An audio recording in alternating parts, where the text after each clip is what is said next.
had this SL drop off today for a convertible top leak. The convertible tops on these, the hard tops, they're all hydraulically operated. And it's very common for the older ones to have hydraulic leaks out of the little cylinders. So either I'll figure out which one or which ones are leaking. And I try to do them all in pairs because they all fail at the same time. Like you do one and then the next one fails in a couple of months and the next one fails in a couple of months. And every single time you have to wait for diagnosis and fluid and bleeding it and cleaning. So it's better to just do them all at once. So I'll quote just the one if he wants to do it. And then the replacement of all of them or rebuilding. There's a company that you can send them out for rebuilding. But first, just gonna look everything over like I always do on every vehicle and inspect it. First thing, this. Okay, is substantially tighter than it should be.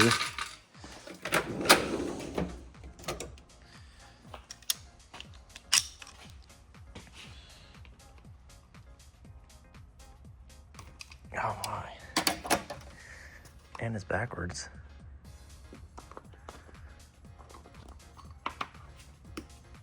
Okay.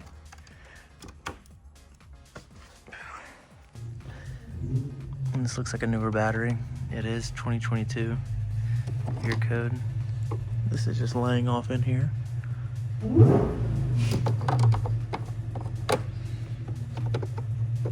Pop it back on properly. This is just a little like mesh guard to keep any large objects from falling down into the HVAC system. This is where air flows through to go into the cabin, into like your AC and heat vents and stuff. So get that back in place.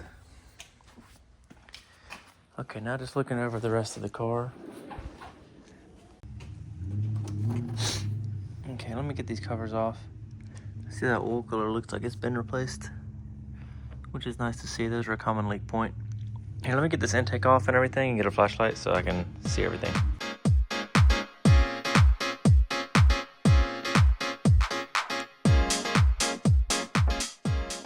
Okay, now that I can see everything here, just gonna check it all over. Just look for anything obvious or broken or pouring out with oil. The belt's new, tensioner's new. That's good. That thermostat's been replaced. And all the common failure points seem to be addressed. This is super common to leak internally and get oil in the coolant and coolant in the oil. So that's good to see a new one of those is on. Aftermarket, but that's okay, I guess. Hopefully it's not leaking. No leaks over here. Let me just look inside the power steering fluid and hydraulic oil. You check these properly when the engine's running, but I can get a feel for the level.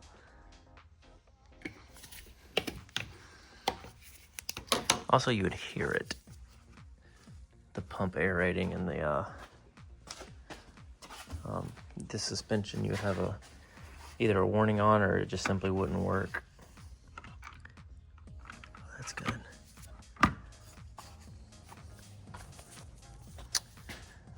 Okay. Everything looks great up here.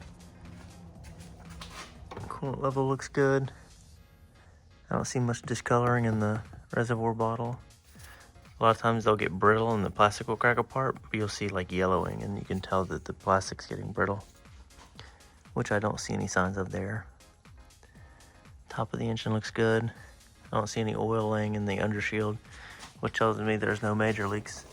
The intake manifold's pretty wet on the front here. Let me see if you can see down in there.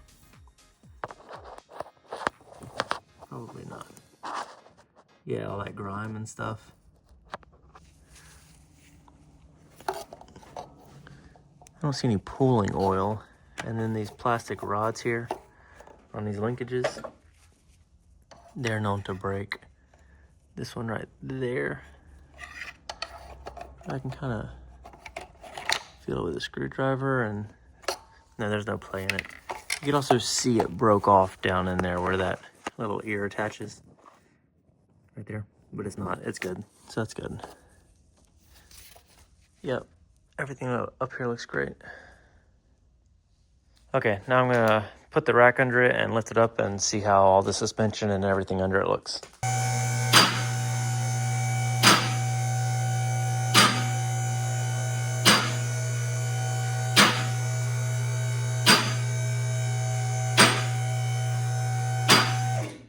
Something, for one, new brakes on it, which is great to see, of a well taken care of car.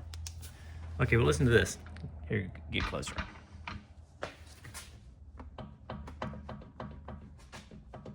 Can you see how much that's moving from that angle? You see how easily I can move the suspension just with my hands?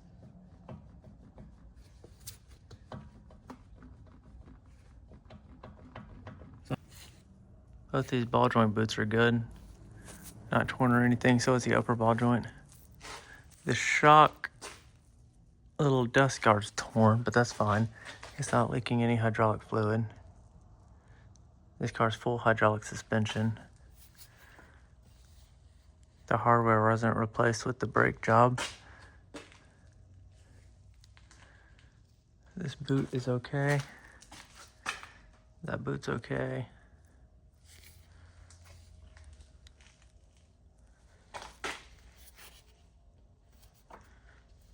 Same with this one, it's getting torn up, the boot around the shock. But it's not wet, no fluid's leaking out. Let's see, that clunk will either be one of these ball joints worn out or the wheel bearings. So I'll see what that's about. Ooh, a little fluid here. This undershield, oh, that's all wet. That's pretty good. It's dripping off the undershield, so this whole undershield's filled with oil. I guess I'll take these off so I can see what that is first before I move any further. Yeah, let me get at least this middle, and oh yeah, it's all oily up here too.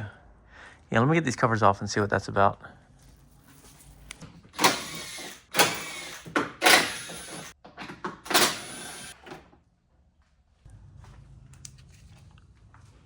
Starting at the front of the engine. Oh yeah, those mounts. I could tell when I first started it, these motor mounts are completely collapsed. I can see there too, they're quite low. This transmission mount is too. Oh yeah, I can see it. You won't be able to tell, but I just know the gap that there should be there between like those two rubber sections. They should be nearly touching. And see how big it is? I could stick my finger in there and get the flashlight situated. I'll show you what I'm talking about. This is how you can tell on this style of transmission mount. I'm talking about this gap here. I can fit my entire finger in there.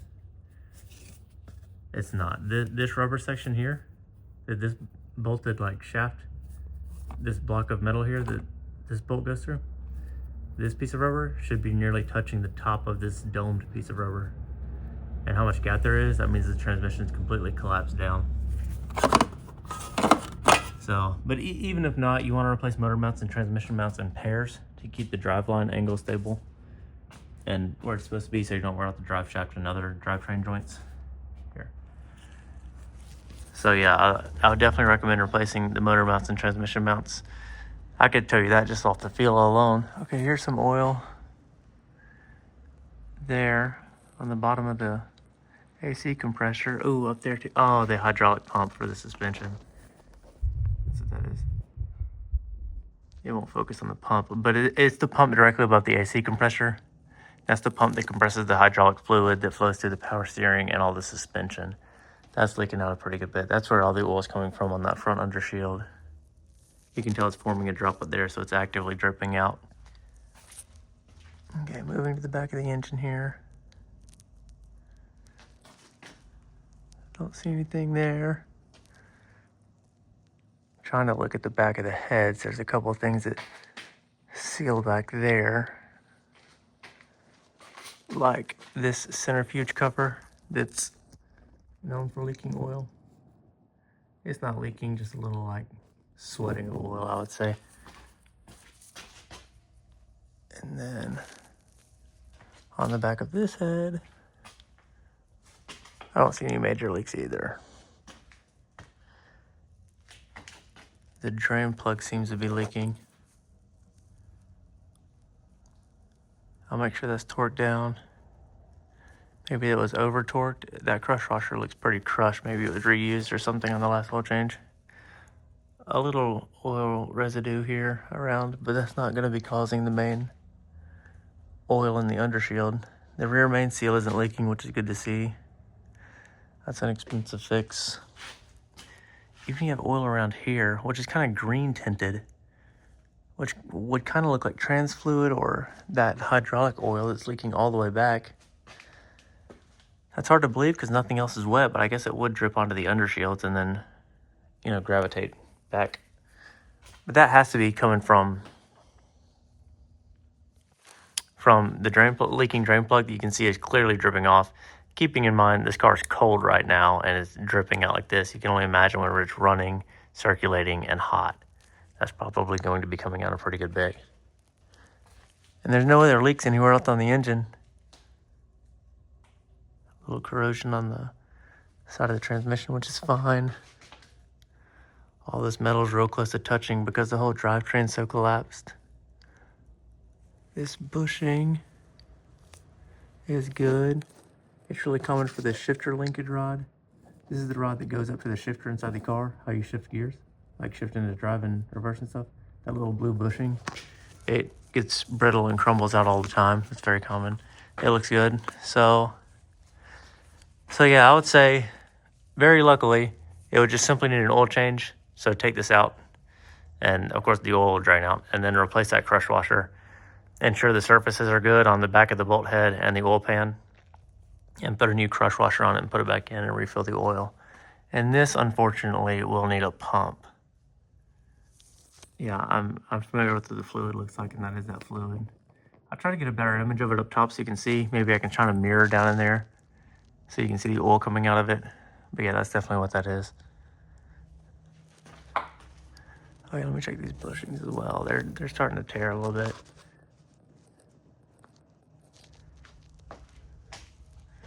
This one you can't really see a good angle on. And then this bushing as well. These bushings are gel filled, so you'll see them like leak out. You can see a pretty good tear starting to form there, but it's dry, so it hasn't penetrated the innermost layer of the thing. But just something to be aware of in the future. That one's pretty good. I'll kind of mark that one like 5 or 6 in the severity range. Those are pretty deep tears in that one. For control arm bushing, something hit it at some point right there. Okay, so moving back from that, you can see how much oil has been in this thing. And this will just all be engine oil, because this sits directly under the oil pan. This puddle is water, that's not all oil. But anyways, so yeah, trans mount completely collapsed. This rubber flex disc up there, it looks good, no cracks. All that stuff flaking off of it is just like the coating they put on these rubber discs here. So that's all normal to see that flaking stuff off. I just look for tears in the actual rubber itself, like this for example, but that's extremely minute. You see how it's beginning to tear?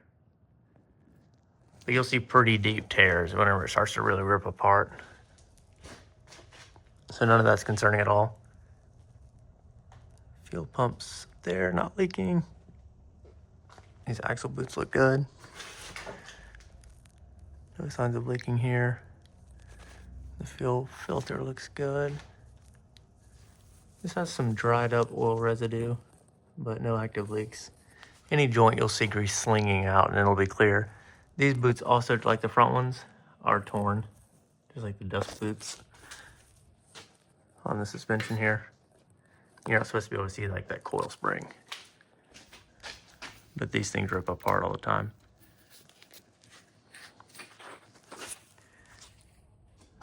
So now let me see the bushings on all these control arms. They look good. The boots on the bushings are good. These brakes are also very new. The tire tread's good and even. Yeah, these brakes are all brand new. I guess over the rotors. Good, I'm glad to see they replaced rotors as well with the pads. Suspension bushings, all good. Brake pads, upper bushings are good.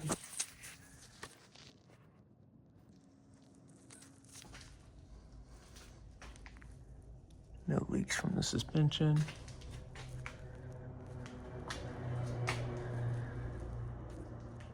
Nothing around the differential.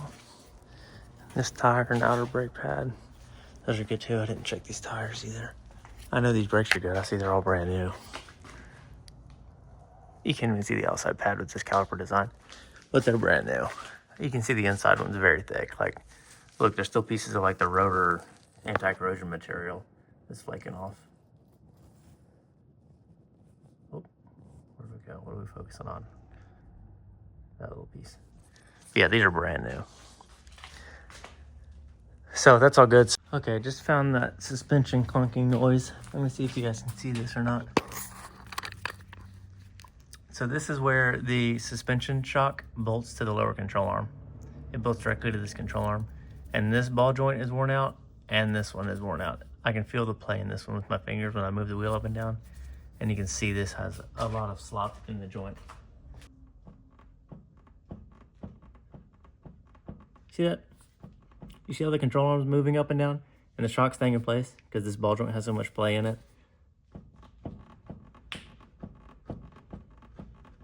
But that's where it's coming from on both sides. This ball joint and this one, which I sure hope, but I sure don't think you can get separately from the whole strut. So that's gonna suck to have to replace the whole strut to fix that, but I'll review the parts catalog and see if it's available.